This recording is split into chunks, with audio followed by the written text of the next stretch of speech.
Hello everybody, Kemo Sabi here, coming at you with another video. This one's off of Axios webpage. I read it by Bethany Allen-Ebrahimain, author of China, with the topic of, with new security law, China outlaws global activism. The draconian security law that Beijing forced upon Hong Kong last week contains an article making it illegal for anyone in the world to promote democratic reform for Hong Kong. Why it matters. China has long sought to crush organized dissent abroad through quiet threats and coercion. Now it has confided that practice into law, potentially forcing people and companies around the world to choose between speaking freely and ever stepping foot in Hong Kong again. What's happening? Article 38 of the National Security Law states, "This law shall apply to offences under this law committed against the Hong Kong Special Administrative Region from outside the region by a person who is not a permanent resident of the region." In other words, every provision of the law applies to everyone outside of Hong Kong, including you. Several experts in Chinese and international law confirmed this interpretation of the law to axios. It literally applies to every single person on the planet. This is how it reads, said Wang Mineo, a Chinese-American lawyer based in New York. If I appear at a congressional committee in D.C. and say something critical, that literally would be a violation of this law. This means that anyone advocating democracy in Hong Kong or criticizing the governments in Hong Kong or Beijing could potentially face consequences if they step foot in Hong Kong or have assets or family members in Hong Kong. What they're saying.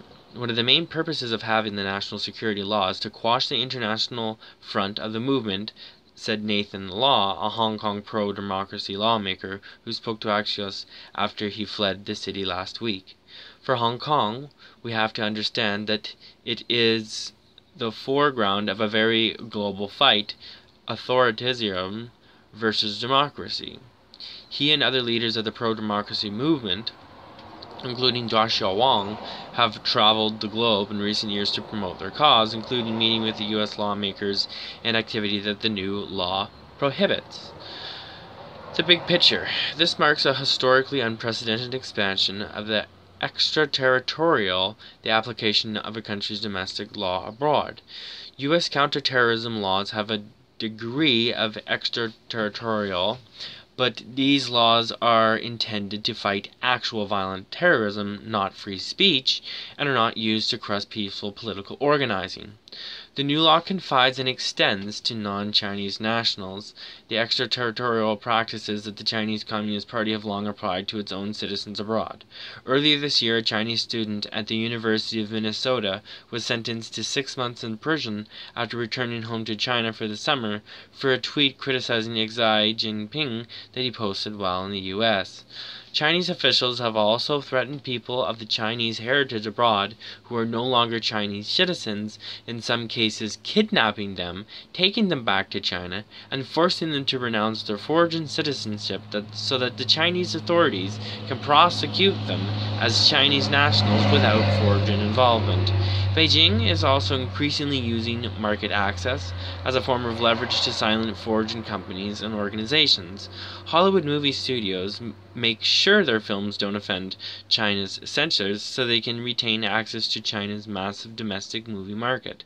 After Beijing complained, Marriott fired an employee who used the company's social media account to like a post about Tibet. Until now, this was informal coercion. Now it's the law.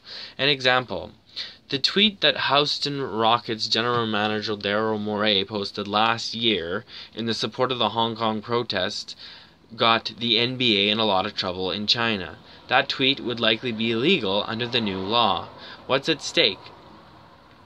The point of the law isn't necessarily to immediately launch a sweeping global dragnet, but rather to put the fear of God into all China critics the world over, wrote Donald Clark, a professional Chinese law at George Washington University, in an analyst of the law.